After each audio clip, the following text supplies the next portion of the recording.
I too am very grateful for those readings tonight.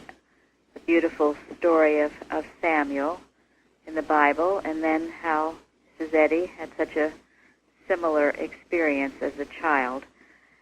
And truly, as was expressed in some of the testimonies tonight, how important it is to be able to hear that still small voice. It's why it is a good thing in the morning to start your day knowing that God is your mind, God is my mind, God is the only pure and perfect mind. To identify yourself with the Christ mind and know that you have that ability throughout the day to hear everything you need to know, the messages from God sent to you by Him. One thing that's been extremely helpful in this regard is some things that Gilbert Carpenter says about hearing God's voice.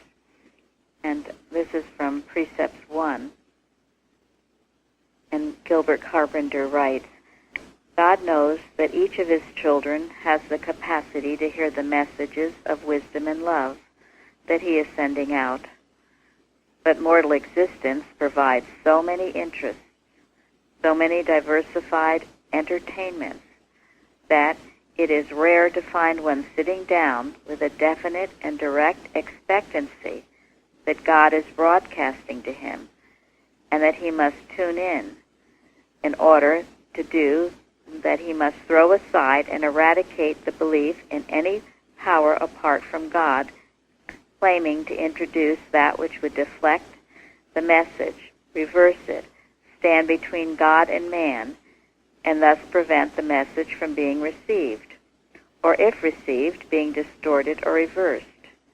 We must realize that there is nothing that can stand between man's desire to hear and the fulfillment of that desire. The unfoldment of true inspiration lights on man so gently that he does not feel it humanly, but if he makes the right effort to receive it, he will. So, never become discouraged if you're wondering if you're hearing God's voice. Just continue to sit, to be still, to be quiet, to shut out the clamoring senses. As Mrs. Eddy says, and as Christ Jesus says, to get into your closet, to be quiet and to listen. The voice is speaking to you. And the more that you listen for it and are aware of it, the more you will be able to hear it, the more you will become one with it, and it will never fail to lead you aright.